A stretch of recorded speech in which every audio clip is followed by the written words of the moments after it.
So eto na nga po mga kaibigan, Los Angeles Lakers first 5 lineup practice nagsimula na at LeBron James sobrang agresibo. And bago yan mga kaibigan, palike and subscribe po muna ako at pahit na rin po ng notification bell. Maraming salamat po. Sa nalalapit nga po na pagsisimula ng NBA season mga kaibigan, ay kaabang-abang ang lineup at estratehiya first 5 lineup na gagamitin nga po ng Los Angeles Lakers. Simula nga po ng makumpirma na hindi makakapaglaro etong kanilang big man na si Christian Wood ay nagkaroon ng problema sa sistema ng Lakers, pero agad naman po yan nasolusyonan dahil nga po sa kanilang panibagong first 5 lineup. Do alam naman natin merong Kyler Kelly, meron Jackson Hayes na pareha 7-footer. Ito po ay posibleng hindi pa muna magamit so opening nga po ng NBA. So bakit hindi magagamit mga kaibigan? Ang propose po kasi na first 5 lineup ng Los Angeles Lakers ay etong si Angelo Russell, si Austin Reeves, LeBron James, si Rui Hachimura at Anthony Davis. So kung titingnan nyo mga kaibigan, hindi ganoon katangkaran etong sentro na naka-lineup sa first 5 lineup po ng Lakers. Pero ang sasabihin ko sa inyo, pang malakasan po ito at talagang sinasabi natin ibubuhos po agad ng Lakers ang kanilang matinding sistema sa opening pa lamang po ng NBA. Magkakaroon din po ang Lakers ng training camp ilang linggo po bago magsimula ang season para masubukan ang kanilang training, chemistry at momentum ng mga player.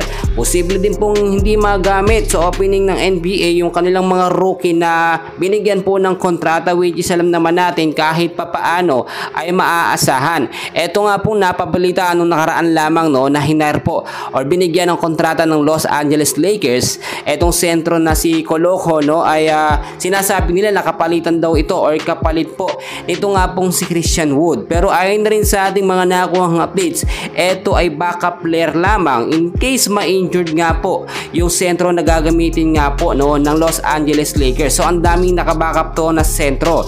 Etong si Coloco, eto naman pong si Kyler Kelly, si Jackson Hayes mga kaibigan, kasama po yan sa backup sentro po ng Los Angeles Lakers. Nakapokus po ngayon sa first 5 lineup nila na propose talaga na pang malakasan at ito talaga yung nire-recommenda noon pa man ng mga kilalang coach dito nga po sa Los Angeles Lakers. Alam ko maraming sa inyo hindi pa pabor na si Angelo Russell, si Austin Reeves, si LeBron James, si Rui Hachimura at ang sentro at power forward po ay etong si Anthony Davis. So hindi naman kailangan ng sobrang tangkad po para sa lineup o sa first 5 lineup po ng Lakers. Ang kinakailangan dito yung chemistry ng mga player na matagal na pong magkakasama.